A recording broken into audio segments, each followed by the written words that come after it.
You are listening to the Star Coach Podcast with Meg Rentschler, episode 63. Welcome to Star Coaches, the show for professional coaches that brings you coaching strategies, tools, and resources. Whatever your focus or niche, take a front seat weekly as industry leaders, decision makers, and innovators share their wisdom and expertise on the ins and outs of successful coaching. Now join your host, Meg Rentschler, as she connects you with your star coaching potential. Happy holidays from Star Coach Show. Thanks for joining us. If you're celebrating Hanukkah that ends at sundown tonight, I hope you've had a wonderful Hanukkah. And for those of you celebrating Christmas on Monday, have a very Merry Christmas, and we'll connect again after Christmas. But thanks for joining us, and thanks for having the Star Coach Show be part of your holiday season. I want to send a special hello and welcome to our Star Coach membership community. As we close out the year, it might be a good time for us to look at assessments. And the assessments that we're going to look at today are specific to emotional intelligence assessments. Our guest is Ed Hennessy, who is a master training partner in Emotional Intelligence EQ-i2.0 and EQ360. Ed and his team at Leadership Call work with individuals and organizations through a blended approach that can include any of a number of things. And one of the things that they do is EQ-i 2.0 certification. They also offer workshops and assessments for people. They do leadership development, coaching. They offer presentations, and you'll see he does public speaking around this emotional intelligence important stuff.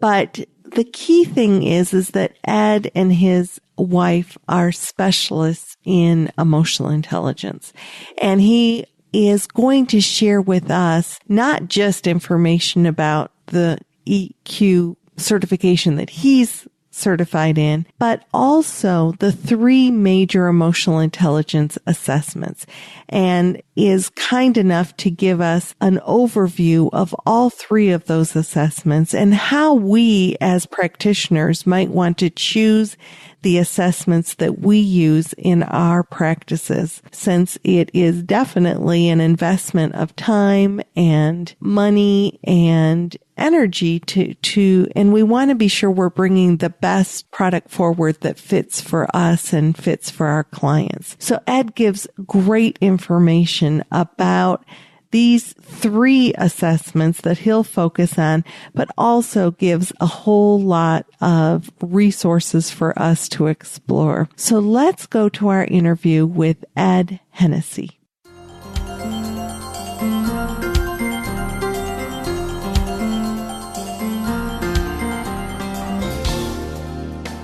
Ed, I want to welcome you to Star Coach Show. Thank you for spending time with us this morning. Oh, yeah, absolutely. I'm very glad to. Thank you, Meg. You know, a little story about Ed and I that shows the value of LinkedIn.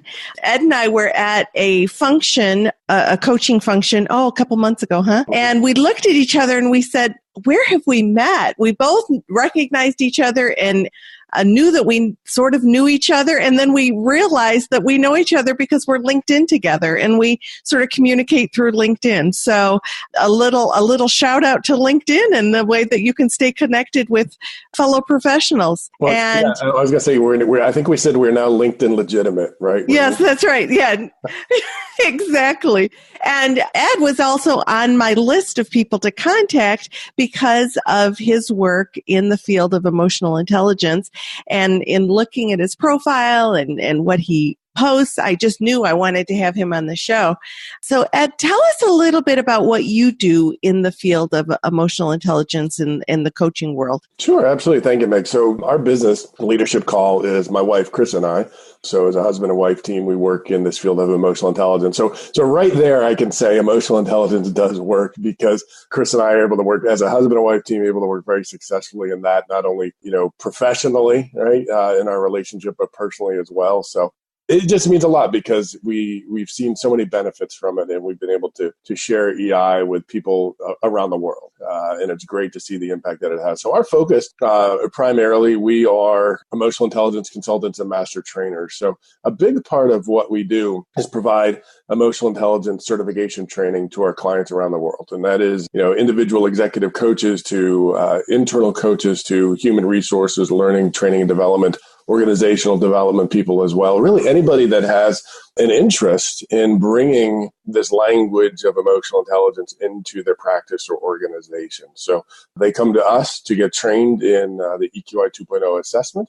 We've been doing that since 2012, been involved with EI really since about 2009, but training people around the world now since about 2012. And we've been very fortunate now to have hundreds of individual clients and corporate clients around the world. So a big part of our business is providing that certification training. Now, when we're not providing that certification training, we're actually out using this wonderful instrument, the EQ-i, with our corporate clients. And this is some of the things that I think coaches will be excited about. And we provide emotional intelligence workshops. We provide 360 programs. We provide individual assessment. We provide webinars and presentations. I mean, EI is such a hot topic. So there are so many different ways that emotional intelligence services can be facilitated. So when we're not training people on how to do that, we're out using it ourselves. And we only use 2 assessments in our practice. So I think that also speaks to the power of emotional intelligence as well. So how we got into it was I was prior military. I was in the military, I was in the Army, got into the world of executive recruiting. And long story short, over the course of about 12 or 13 years, had thousands of conversations with organizations about what they wanted. And Meg, I think and everybody out there that's listening would agree with this. I mean, organizations want people that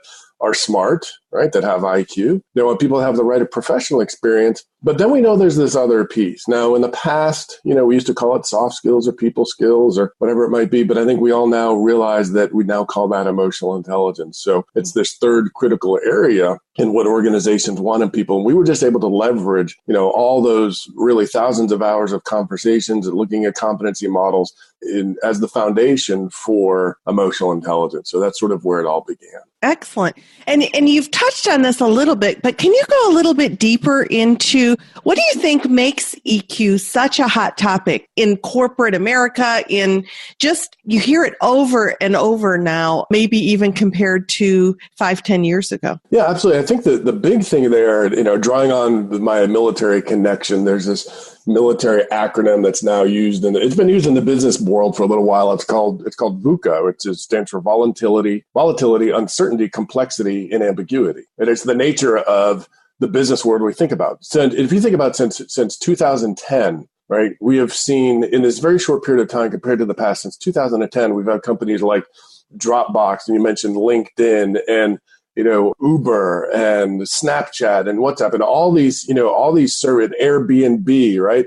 All these service-based technologies that have blossomed out of this growing technology trend in a very short period of time become the one thing about those companies is they're all multi-billion-dollar organizations, right? And so we have this business world that is unlike anything we've ever seen before. And so leaders and individuals need to be prepared for this volatility, this uncertainty, this complexity, this ambiguity, because it's throwing traditional business models out the window, right? And so if we look at what is the need, what is the desire of organizations out there today? Just as a quick example, the Center for Creative Leadership, right, which I think we all recognize, publishes. I'm certified by the Center for Creative Leadership. They do great trainings. Go ahead. Yeah, there you go. So we talk about what are they looking for what do they publish that organizations are looking for in leaders? They're four core elements: self-awareness, right? So emotional self-awareness, understanding how our emotions impact others; communication, right? So we can build trust, which is based in emotional intelligence; our ability to create influence, right? To be able to network across boundaries and barriers and strengthen relationships with people.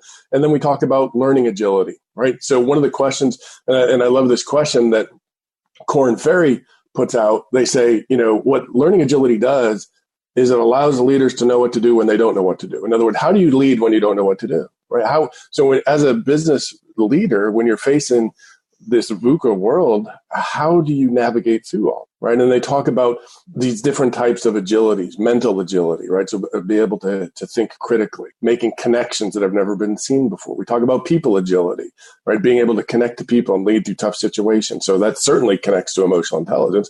We talk about change agility, right? Dealing with the discomfort of change. And I can tell you within that, change agility is a leader's ability to embrace risk, which is centered on self-confidence and emotional self-awareness and some emotional intelligence skills. We talk about results agility, right? So results agility is about delivering results in situations we've never seen before by inspiring teams, right? And as a leader, exhibiting confidence so people can believe in themselves and others as we navigate through these challenges. And then again, they weave through in that self-awareness, right? So we see, again, through these key and highly identifiable business organizations, boiling down key concepts of what they're looking for in people to be successful today, we see this emotional intelligence story or links to skills of emotional intelligence being weaved through these key concepts. Even the International Coach Federation, the ICF, right, publishes on their website, hey, what are the benefits of using a coach, right? Enhanced decision-making skills. So we just talked about, right,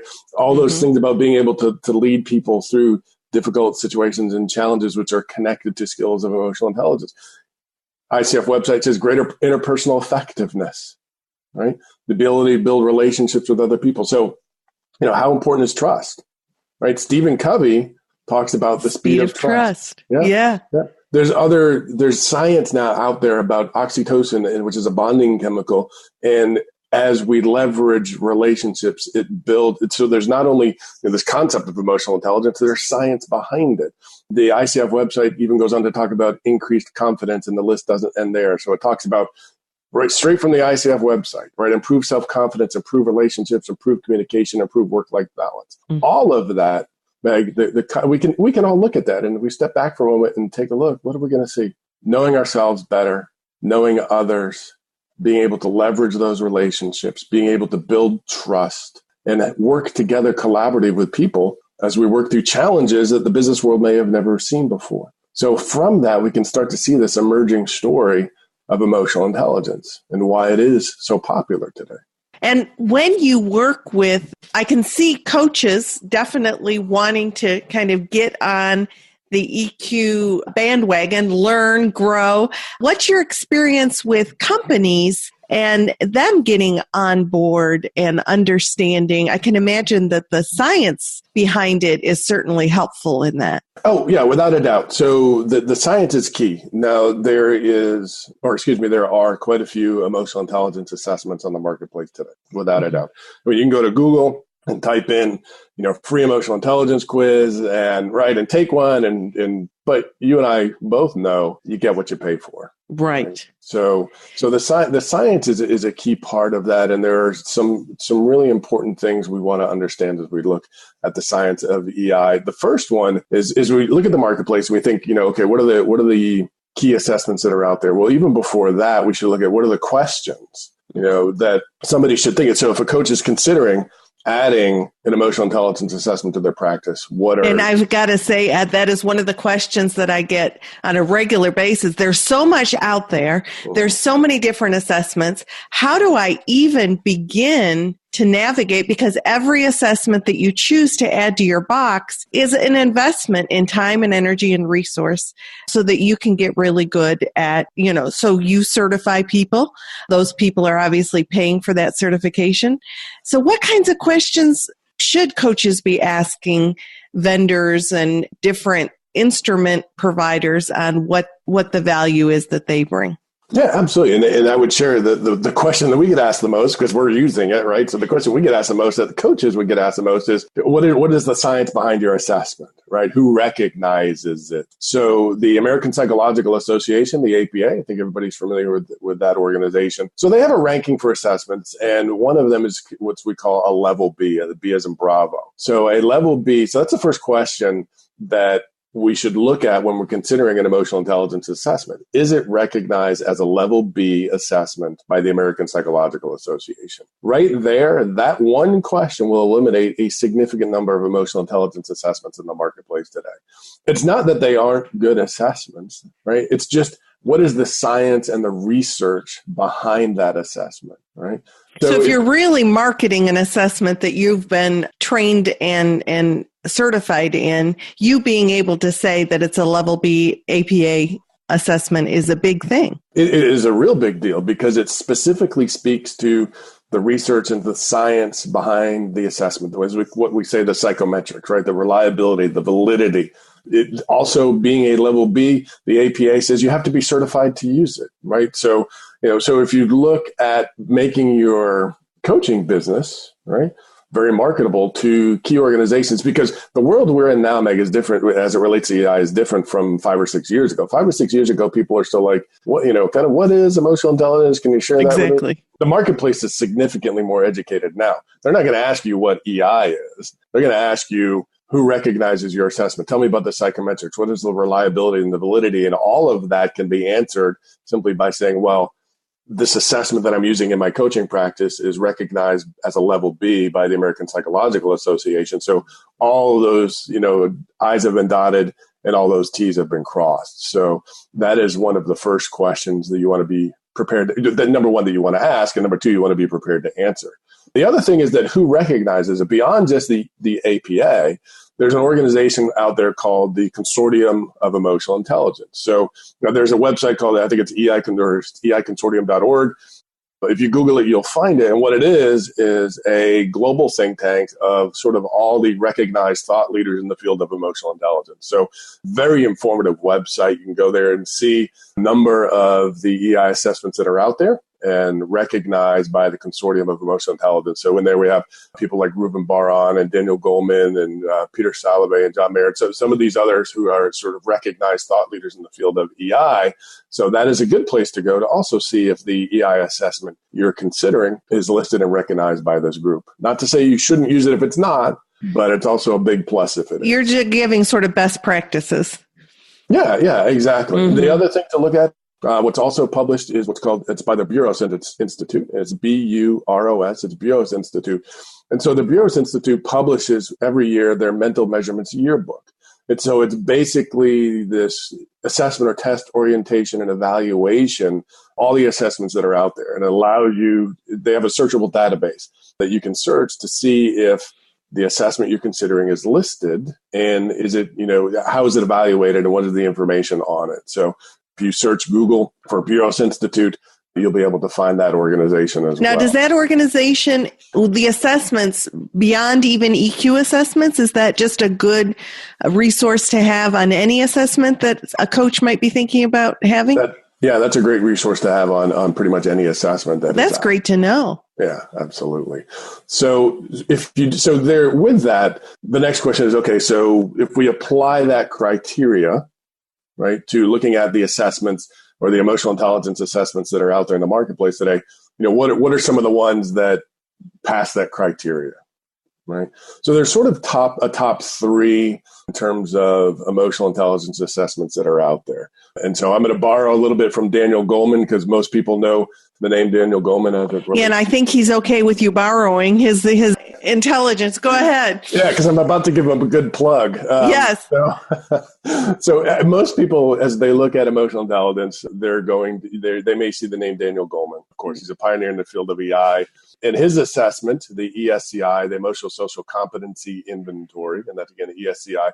Now, it was originally published by the Hay Group. The Hay Group a couple of years ago was bought by Korn Ferry. So if you're looking for information on Goleman and the Hay Group and his assessment, you're probably going to end up at the Korn Ferry website, and there's some information you can find out there. But in his book, there's actually a book. It's a super book, Emotional Intelligence in the Brain, and it's called just that, Emotional Intelligence in the Brain, New Insight. So if you're really interested about the science behind EI, and there's significant and really interesting science about how EI is mapped in the brain. That is a great book. It's a fairly easy read. So again, it's called Emotional Intelligence in the Brain, New Insights. In that book, Goleman goes into what he considers are the three leading models of emotional intelligence in the world today. Right. Obviously his, right? So let's start. All right. He starts with his, yeah. Right. So in all fairness, right? So let's start there, right? So his assessment, the Emotional Social Competency Inventory. Now, it is based on a 4-quadrant model of emotional intelligence, which is sort of become this internationally recognized 4-quadrant model of EI. So his model talks about self-awareness, self-management, social awareness, and relationship management. So now within each one of those quadrants, there are additional sort of subsets of skills and competencies that are measured by his assessment, right? So one of the interesting things about his assessment, now Goleman, as opposed to others, so Goleman is not a believer in individual self-assessment when it comes to emotional intelligence, which some people don't know, some people do know, but through his assessment, you take that in a 360 version. Now, as coaches, we're all, I'm sure, familiar with what a 360 assessment is, right? So with his, though, that is the only way you can take his assessment. Okay, and I am going to take a quick time out because occasionally I do get that question of what's 360. So 360 is when other people give you the feedback, that you get the feedback from people who might work below you, next to you, above you. So 360 feedback on that EQ assessment. So go ahead. Yeah, absolutely. And the key thing with the 360 assessment, it's powerful perspective. And so we see it used a lot of time with senior leadership. We see it used for succession planning.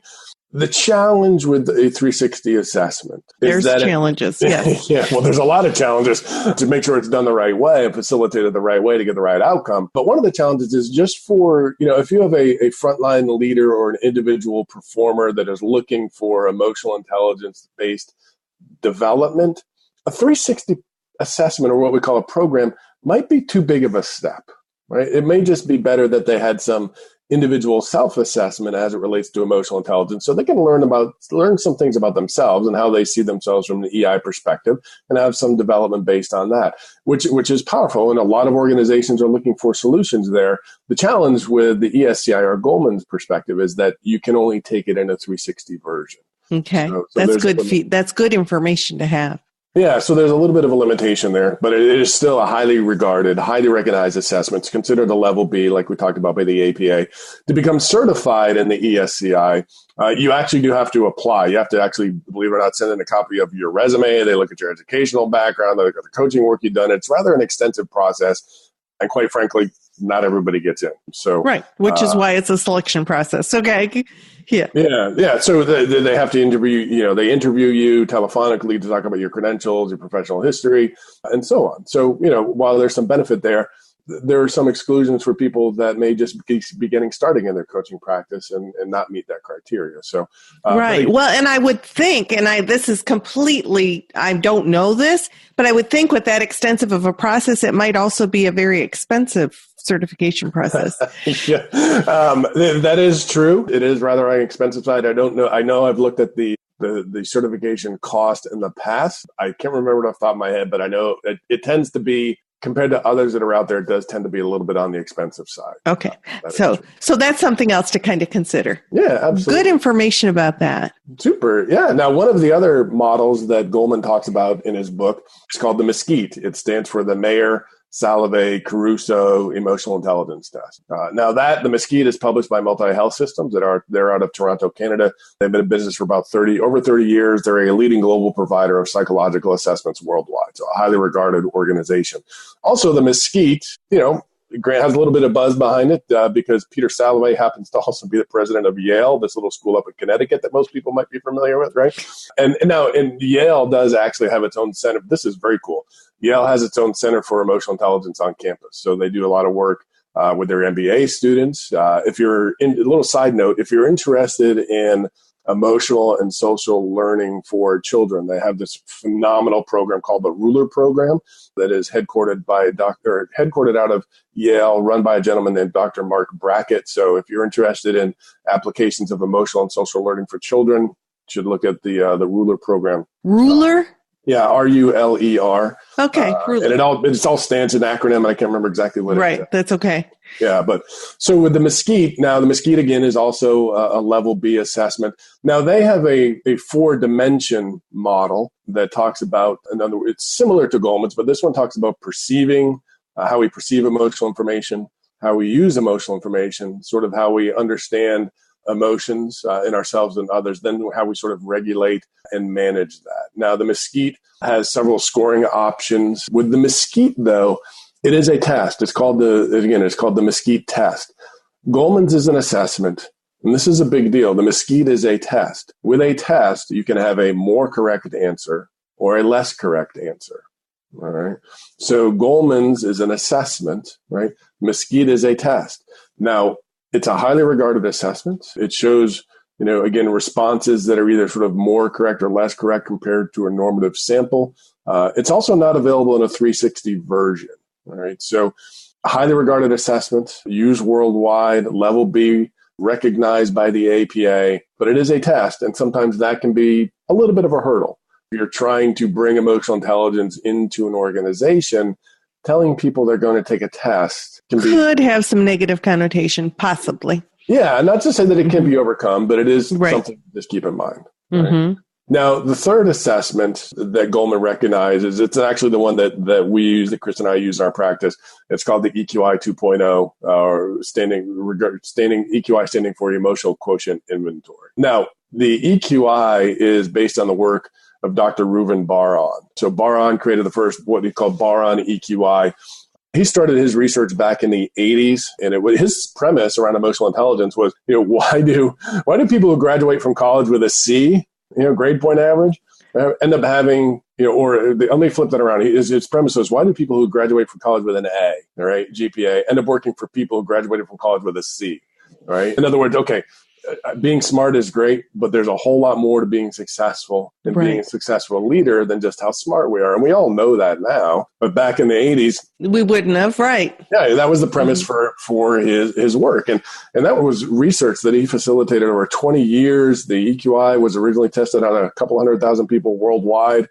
It was used globally for 15 years. Then it was relaunched in 2012 by Multi-Health Systems, who also publishes the Mesquite, right? So it was relaunched in 2012, now as the EQ-i 2.0. And so it's based on a 5 composite sort of circular model. So we have first composite being self-perception. In other words, our acute understanding of ourselves that has connections to self-awareness and confidence, pursuing things that mean something to us, and self-development.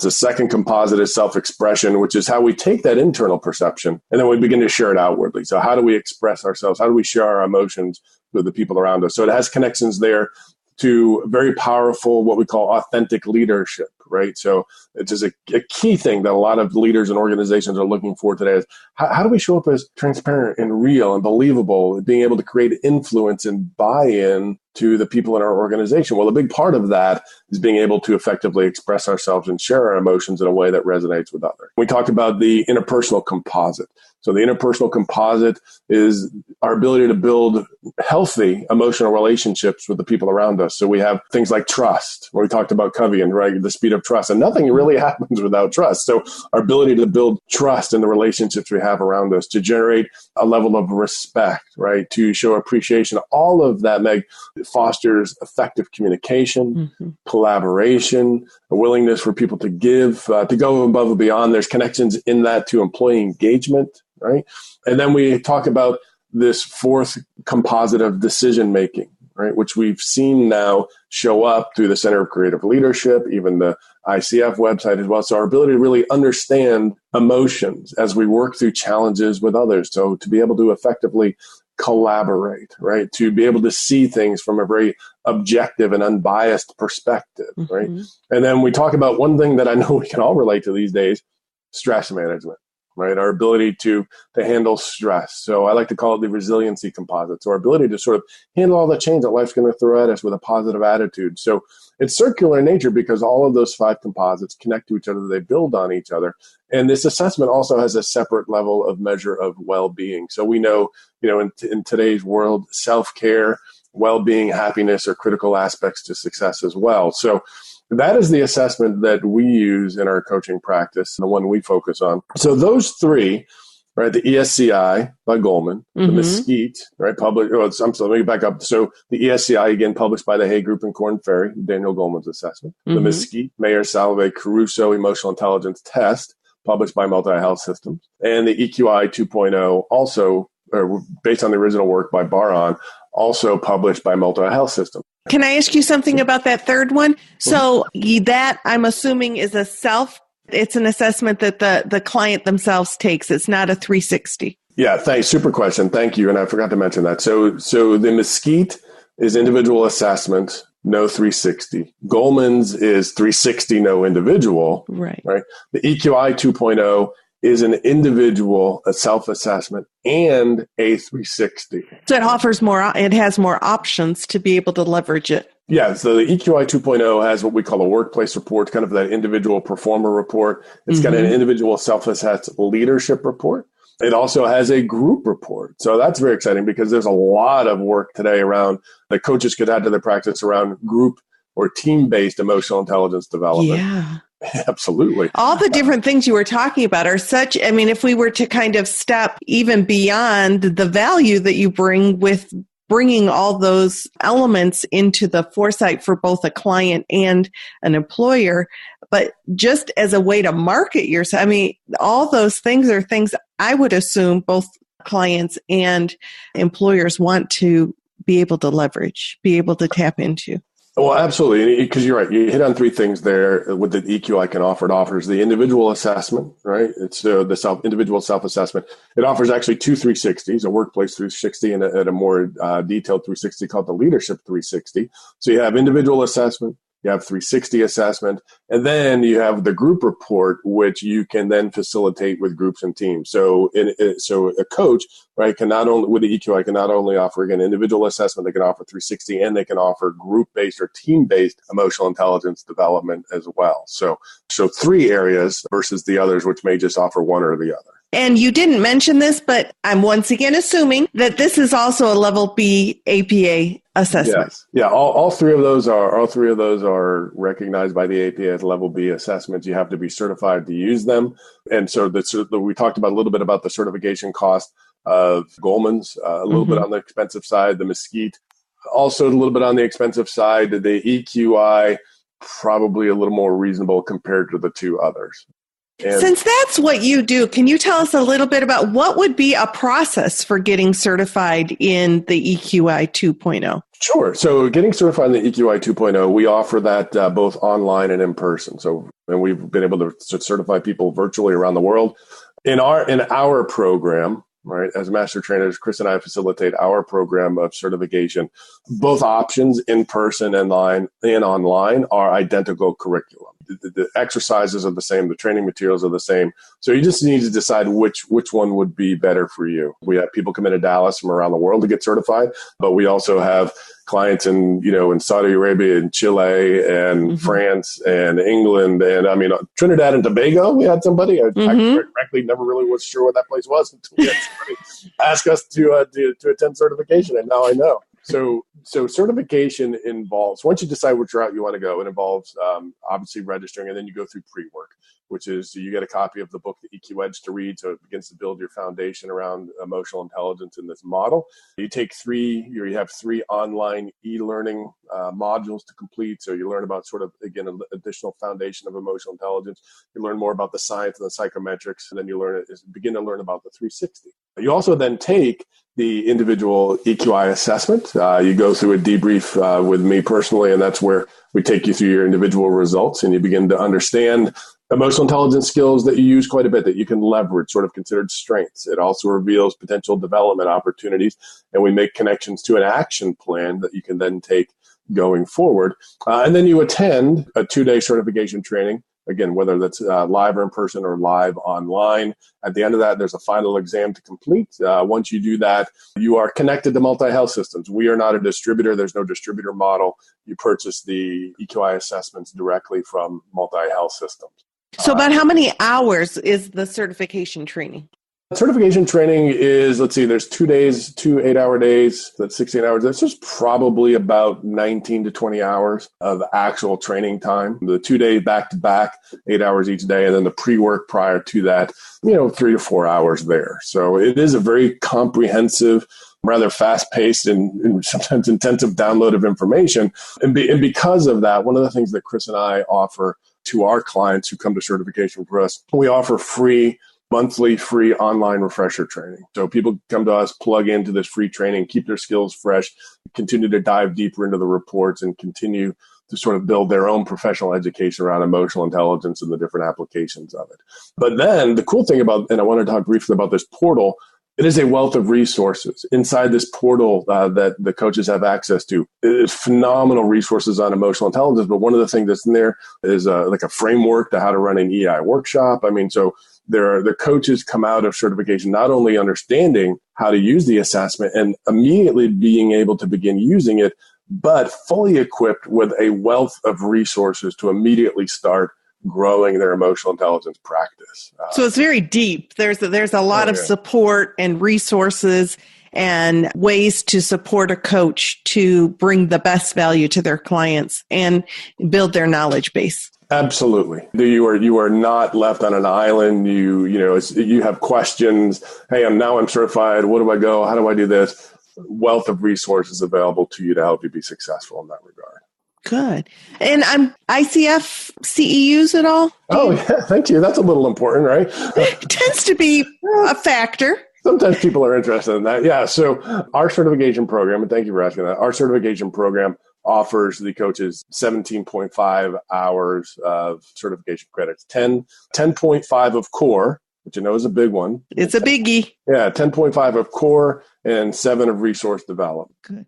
Well, Ed, you have brought such a wonderful overall perspective of the 3 major EQ assessments and just different places that we can access to ask those questions and to be really focused in what we choose to add to our practice. And I want to thank you for bringing your knowledge to us and being willing to so openly share about EQ and what it can do for us as coaches and for the clients that we work with. Yeah, absolutely. Chris and I really appreciate the opportunity. And I would tell any coaches that are listening that are curious and that have more questions, please reach out to us. Our goal, our passion is to see people successful. Certification may be part of that journey. Our journey is to help people be successful. If they're interested, we're like, hey, Ed seems like kind of a nice guy, but I want to talk to some coaches that are already certified. Yeah, let me know. We have here in the Dallas-Fort Worth area, many, but not only that, but around the world as well. We have coaches that we've certified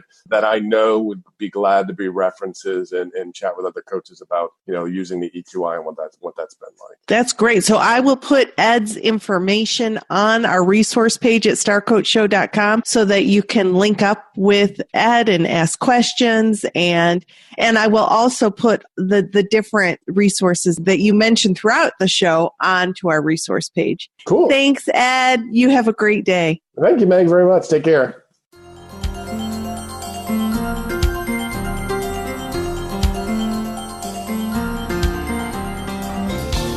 Ed gave so much information about those 3 resources that you might choose to listen to the show twice to just get it all down. But I did get the links and the resources that he shared, and those are available on the resource page at starcoachshow.com. So if you'd like to know more about Ed Hennessy and Leadership Call, as well as the different emotional intelligence assessments and links that he gave, those are available there. Also, while you're on starcoachshow.com, you'll want to sign up for the book giveaway.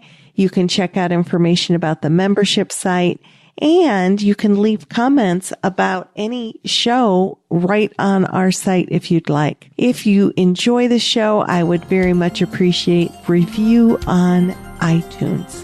Be sure to listen in next week as we have Donnie Bovine sharing with us about the sales process and getting out in front of our customers without being salesy. So until next week, this is Meg Rentschler wishing you the very best for your coaching success. Have a fabulous week.